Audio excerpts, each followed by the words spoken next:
کا بڑا کرم ہے، اس رب کا بڑا احسان ہے کہ اسلام جیسی عظیم دولت اللہ نے ہمیں عطا فرمائی۔ یہ وہ دولت ہے، دنیا کی تمام چیزیں اس نعمت اور اس دولت کے مقابلے میں کچھ نہیں ہے۔ یہ نعمت جس بندے کو حاصل ہے صحیح معنوں میں وہی بندہ خوش نصیب ہے، اسی کی دنیا بھی ہے اور اسی کی آخرت بھی ہے۔ اور جو بندہ اسلام سے دور ہے، جس کا اسلام سے کوئی تعلق نہیں ہے، وہ اس دنیا میں بھی سب سے بدترین ہے، آخرت میں بھی بدترین ہے۔ موجودہ حکومت ریاست مدینہ کا نعرہ بھی لگائے، قانون اور بل وہ اسلام کے خلاف پیش کرے، تو ہم وہ بل جس نے پیش کیا اس پر بھی لعنت بھیجتے ہیں، بل پر جس نے بحث کی اس کے حق میں ان پر بھی لعنت بھیجتے ہیں۔ اب مسئلہ یہ ہے، کہتے ہیں کہ مولویوں کا سیاست سے کوئی تعلق نہیں ہے۔ جب ہمارا نظریہ ہی یہی ہوگا تو قومی اسمبلی میں پھر ایسے ہی بل پیش کیے جائیں گے۔ جب تک علماء اسمبلیوں میں جا کر دین کا مقدمہ نہیں لڑیں گے، تب تک اس طرح کے بل اور قانون جو سراسر اسلام، شریعت، قرآن، سنت کے خلاف ہیں، اللہ کے حکم کے خلاف ہیں، یہ سارا کچھ ہوتا رہے گا۔ یہود و نصارہ کو خوش کرنے کے لیے ہمارے حکمرانوں نے کیا نہیں کیا؟ اب اگلا سوال یہ ہے کہ اتنا کچھ کرنے کے بعد کیا یہودی اور نصرانی وہ ان نام نہاد حکمرانوں سے راضی ہو گئے جو اسلام پر اتنی بڑی کاری ضرب لگائی ہے؟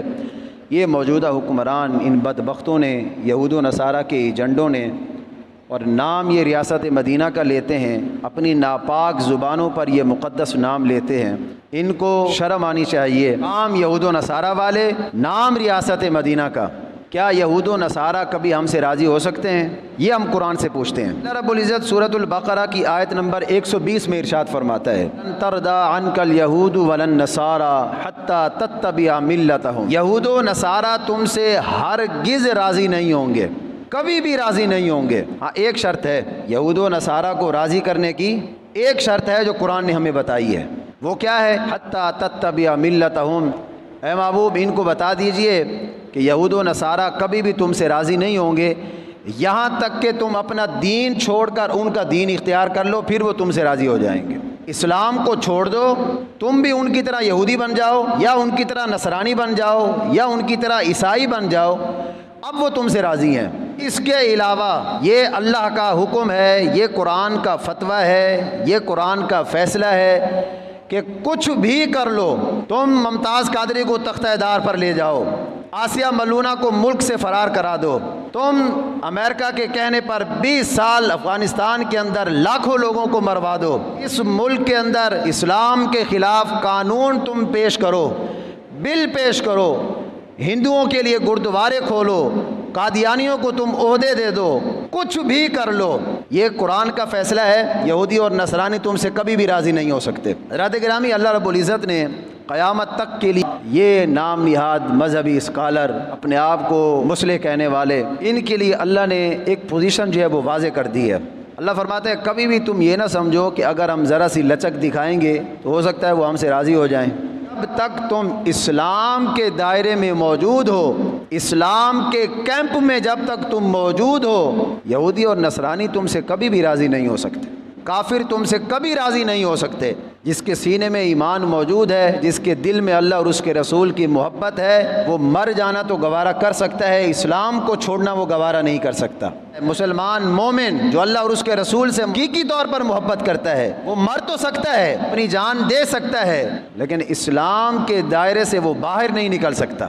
ہمیں اس راستے میں ہی نہیں جانا چاہیے کہ جہاں جا کے ہم یہ سوچیں کہ پتہ نہیں یہود و نصارہ ہم سے راضی ہوں گے یا نہیں ہوں گے، وہ جہنم میں جائیں، وہ راضی ہوں یا نہ ہوں، اس سے ہمیں کوئی سروکار نہیں ہے۔ کہ ہم نے یہ دیکھنا ہے کہ ہمارا رب اور ہمارے نبی کا کیا فرمان ہے۔ تو جس وقت ہم یہود و نصارہ کے متعلق سخت قسم کا موقف اپنائیں گے، تبھی جا کر اللہ اور اس کا رسول ہم سے راضی ہو سکتا ہے۔ اللہ قرآن کا فتویٰ ہے کہ تم کچھ بھی کر لو، یہود و نصارہ تم سے کبھی بھی راضی نہیں ہو سکتے۔ یہ فرمایا وَلَا يَزِيدَنَّ كَثِيرًا مِّنْهُمْ مَا أُنزِلَ إِلَيْكَ مِن رَّبِّكَ طُغْيَانًا وَكُفْرًا۔ اللہ فرماتا ہے اے میرے محبوب صلی اللہ تعالی علیہ وسلم، اللہ نے جو آپ پر قرآن نازل کیا ہے، اس سے یہودیوں کو بڑی تکلیف ہوئی ہے۔ یہ قرآن جو ہے نا، اس سے یہود و نصاروں کو بڑی تکلیف ہوتی ہے۔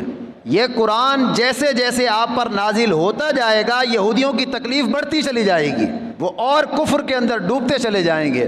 آج ہم دیکھیں عیسائیوں کے ہتھ کنڈوں میں کتنا اضافہ ہوا ہے۔ اس لحاظ سے دیکھا جائے تو شاید فرعون بھی اتنا بڑا ظالم نہیں تھا جتنا آج امریکہ بڑا ظالم ہے۔